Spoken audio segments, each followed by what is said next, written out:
আমি আজকে একটা গল্প বলবো ইনশাআল্লাহ, ঠিক আছে? আজকে আমি শুধু চুজ করছি একটা গল্প, সেটা হলো নবী মুসা আলাইহিস সালাম এবং খিদর আলাইহিস সালামের গল্পটা। এটা দিয়ে শুরু করছি। কোরআনেও আছে, সূরা কাহফেও আছে এবং সহিহ বুখারীর মধ্যেও আসছে। গল্পটা আমি আগে শর্ট করে বলছি। একদিন নবী মুসা আলাইহিস সালাম, যিনি বনু ইসরাইলের নবী, আপনারা জানেন তিনি অনেক সম্ভ্রান্ত নবী, বনু ইসরাইলের নবী। তিনি বনু ইসরাইলের সামনে ভাষণ দিচ্ছিলেন, খুতবা শুনে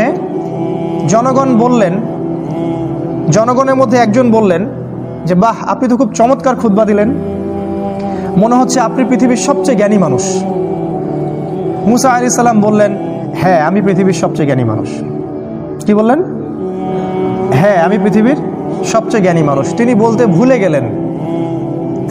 ভুলে গেলেন যে আল্লাহ সবচেয়ে ভালো জানেন কে পৃথিবীর সবচেয়ে জ্ঞানী মানুষ। সূরা কাহফ নাজিলের একটা ঘটনা আছে, আপনাদেরকে বলিনি। সেটা হলো, কিছু মানুষ এসেছিল রাসূলের কাছে, আমাদের নবীর কাছে, এসে বলেছিল, তুমি যদি সত্য নবী হয়ে থাকো তাহলে বলো দেখি যুলকারনাইন বাদশার কি হয়েছিল। হে মুহাম্মদ, তুমি যদি সত্য নবী হয়ে থাকো তাহলে বলো দেখি আসহাবুল কাহাফের কি হয়েছিল। হে মুহাম্মদ, তুমি সত্য নবী হয়ে থাকলে বলো দেখি রূহ কাকে বলে। 3টা প্রশ্ন করেছিল। যুলকারনাইন বাদশার কি হয়েছিল, আসহাবুল কাহাফের কি হয়েছিল, আর রূহ আত্মা কাকে বলে। আমাদের নবী মুহাম্মদ সাল্লাল্লাহু আলাইহি ওয়াসাল্লাম বলেছিলেন, আগামীকালকে এসো আমি বলে দিব। কি বলেছিলেন? আগামীকালকে এসো আমি বলে দিব। ওহী আসা বন্ধ হয়ে গেল। 3 মাস 4 মাস 6 মাস কোনো ওহী আসে না। আমাদের নবী মুহাম্মদ সাল্লাল্লাহু আলাইহি ওয়াসাল্লাম একটা শব্দ বলতে ভুলে গিয়েছিলেন, একটা, সেটা হলো ইনশাআল্লাহ। এরপরে এই সূরার প্রথম যে আয়াতটা নাজিল হয়, ওয়ালা তাকুলান্না লিশাইইন, হে নবী, 23 এবং 24 নম্বর আয়াত, কখনো বলবেন না, কখনো কোনো কিছু বলবেন না, ইন্নী ফাইলুন যালিকা গাদান, আমি আগামীকাল কিছু করব, ইল্লা ইনশাআল্লাহ, ইনশাআল্লাহ বলা ব্যতীত। এটা প্রথমে নাজিল হলো, তারপরে এই প্রশ্ন 3টার উত্তর আল্লাহ পাক জানিয়ে দিলেন, তার আগে জানিয়ে দেননি। ঠিক একইভাবে মুসা আলাইহিস সালাম একটা ভুল করে বসলেন। তিনি বললেন, আমি পৃথিবীর সবচেয়ে জ্ঞানী মানুষ। আল্লাহ রাব্বুল আলামিন নবীদের ছোট ছোট ভুল ধরে ফেলেন, আল্লাহ পাক ধরে ফেলে বললেন, না মুসা, তুমি পৃথিবীর সবচেয়ে জ্ঞানী মানুষ নও, তুমি পৃথিবীর সবচেয়ে জ্ঞানী মানুষ নও। আমার একজন বান্দা আছে যাকে তুমি পাবে 2 সাগরের মিলনস্থলে, আমার সেই বান্দা তোমার চেয়ে অনেক বেশি জ্ঞানী। মুসা আলাইহিস সালাম এটা শোনা মাত্রই ওই বান্দার সাথে দেখা করার জন্য উদ্গ্রীব হয়ে উঠলেন। তিনি আল্লাহকে বললেন, আমি তার সাথে দেখা করতে চাই। আল্লাহ পাক বললেন, তুমি একটা ঝুড়ি নাও, এই ঝুড়ির মধ্যে কিছু মাছ নিবে, মৃত মাছ, এবং সাথে একজন সহযোগী নাও, নিয়ে সফর করো। যখন ওই 2 সাগরের মিলনস্থল পেয়ে যাবে, ওই জায়গায় দেখবে যে আমার সেই বান্দা বসে আছে। মুসা আলাইহিস সালাম সফর করলেন, তার সাথে একজন যুবককে নিলেন, যুবকের নাম হচ্ছে ইউশা বিন নুন। একটা ঝুড়ি নিলেন, সেখানে মাছ রাখলেন। এবার তিনি সফর করা শুরু করলেন। তিনি বলছেন, আমি সফর করতেই থাকবো, যদি আমাকে যুগ যুগ ধরেও চলতে হয়। সফর করতে শুরু করলেন। একটা পর্যায়ে সফর করতে করতে করতে করতে 2 সাগরের মিলনস্থল তিনি পেয়ে গেলেন। সেখানে তারা রেস্ট করলেন, বিশ্রাম নিলেন। এই বিশ্রাম নেওয়ার সময় এই যে মৃত মাছগুলো ছিল জীবিত হয়ে সমুদ্রে বা নদীতে চলে গেল। কিন্তু ইউশা বিন নুন এই ঘটনাটা দেখলেন, দেখে মুসা আলাইহিস সালামকে বলতে ভুলে গেলেন। শয়তান আমাদেরকে অনেক সময় আল্লাহর পথ থেকে ভুলিয়ে দেয়, ভুলে গেলেন। এরপরে মুসা আলাইহিস সালাম আবার উঠলেন রেস্ট নিয়ে এবং চলা শুরু করলেন আবারও সামনের দিকে। এবার চলতে চলতে উনি খুব ক্লান্ত হয়ে পড়লেন। এতক্ষণ পর্যন্ত কিন্তু তিনি ক্লান্ত বোধ করছিলেন না। মাছটা যেই সমুদ্রের নদীতে চলে গেল, এবার তিনি অন্য পথ যাচ্ছেন, ভুল পথে, এবং ক্লান্ত হয়ে যাচ্ছেন। তার মানে জীবনে চলার পথে আপনার পথ যদি ভুল হয়, আপনি খুব সহজে ক্লান্ত হয়ে যাবেন। আর আপনার পথ যদি হয় আল্লাহ এবং তার রাসূলের পথে, আপনি সহজে ক্লান্ত হবেন না। আপনার ভিতরে সবসময় চিরযৌবন কাজ করবে। যাই হোক, তিনি ক্লান্ত হয়ে গেলেন এবং ইউশা বিন নুনকে বললেন, নাস্তা নিয়ে আসো, মাছগুলোকে নিয়ে আসো, আমি খুব ক্ষুধার্ত। তখন ইউশা বিন নুনের খেয়াল হলো যে মাছ তো চলে গেছে নদীতে। তিনি বললেন, মাছ তো চলে গেছে নদীতে, আমি তো আপনাকে বলতে ভুলে গিয়েছিলাম। তখন বললেন মুসা আলাইহিস সালাম, তুমি এটা কি করেছো? ওইটাই তো সেই জায়গা, যে জায়গার সন্ধান আমরা করছিলাম। তারা আবার ফেরত আসলেন, এসে দেখলেন দুই সাগরের মিলনস্থলে একটা সাখরা বলে আরবিকে একটা পাথর বা রক, শিলাখণ্ড, এর উপরে একজন ব্যক্তি বসে আছেন। মুসা আলাইহিস সালাম তাকে সালাম দিলেন, বললেন আসসালামু আলাইকুম। খিদির আলাইহিস সালাম বললেন ওয়ালাইকুম আসসালাম। এই জনমানব শূন্য জায়গায় কে সালাম দিচ্ছে? তখন মুসা আলাইহিস সালাম বললেন আমি মুসা। খিদির আলাইহিস সালাম বললেন কোন মুসা? বনি ইসরাইলের মুসা। কোন মুসা? বনি ইসরাইলের মুসা। তার মানে খিদির আলাইহিস সালাম বনু ইসরাইলের ব্যক্তি নন। খিদির আলাইহিস সালাম ইহুদি খ্রিস্টানদের কেউ নন, তিনি বনু ইসরাইলের মধ্যে কেউ নন। সালাম দেয়া হলো। মুসা আলাইহিস সালাম বললেন আমি কি আপনার সাথে এই শর্তে থাকতে পারি যে আল্লাহ পাক আপনাকে যে জ্ঞান শিক্ষা দিয়েছেন সেখান থেকে আপনি আমাকে কিছু শেখাবেন? ওস্তাদের সোহবত। এবার খিদির আলাইহিস সালাম বললেন, অ্যান্সারটার দিকে খেয়াল করেন, খিদির আলাইহিস সালাম বললেন ইন্নাকা লান তাসতাতিআ মাইয়া সাবরা। মুসা তুমি আমার সাথে ধৈর্য ধরতে পারবে না। কি বললেন? মুসা তুমি আমার সাথে ধৈর্য ধরতে পারবে না। কারণ খিদির আলাইহিস সালাম শেষ পর্যন্ত জানেন যে কি হবে। গল্পের শেষে আমরা তাই দেখব, মুসা আলাইহিস সালাম ধৈর্য ধরতে পারেননি, কিন্তু মুসা আলাইহিস সালাম বললেন ইনশাআল্লাহ আমি ধৈর্য ধরব, আমাকে আপনি সাথে নেন, ইনশাআল্লাহ আমি ধৈর্য ধরব। খিদির আলাইহিস সালাম ইনশাআল্লাহকে সম্মান করলেন এবং মুসা আলাইহিস সালামকে সাথে নিলেন, কিন্তু বললেন তুমি আমার সাথে সফর করো, কিন্তু আমাকে কোনো প্রশ্ন করতে পারবে না, একটা প্রশ্ন করা যাবে না, আমি কি করব না করব কোনো বিষয়ে কোনো প্রশ্ন করা যাবে না। মুসা আলাইহিস সালাম বললেন ঠিক আছে। এবার তারা চলতে শুরু করলেন। এবার ঘটনা শুরু। চলতে চলতে চলতে চলতে একটা নদী আসে। এবার তারা নদী পার হবেন, কিন্তু কোনো টাকা পয়সা সাথে নাই। খিদির আলাইহিস সালামকে ওই মাঝিরা চিনত। সেই মাঝিরা তাকে বলল আপনি নৌকায় ওঠেন, টাকা পয়সা লাগবে না। খিদির আলাইহিস সালাম মুসা আলাইহিস সালামকে নিয়ে নৌকায় উঠলেন। এবার নৌকা চলতে শুরু করলো। নৌকার পাতা টানের উপর একটা পাখি এসে বসলো। এই পাখিটা ওই নদী থেকে একটু পানি খেয়ে চলে গেল।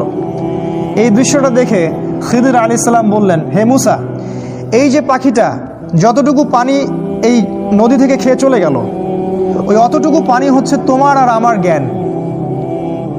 আর এই যে নদীর যত পানি দেখছো এগুলো হচ্ছে আল্লাহর জ্ঞান।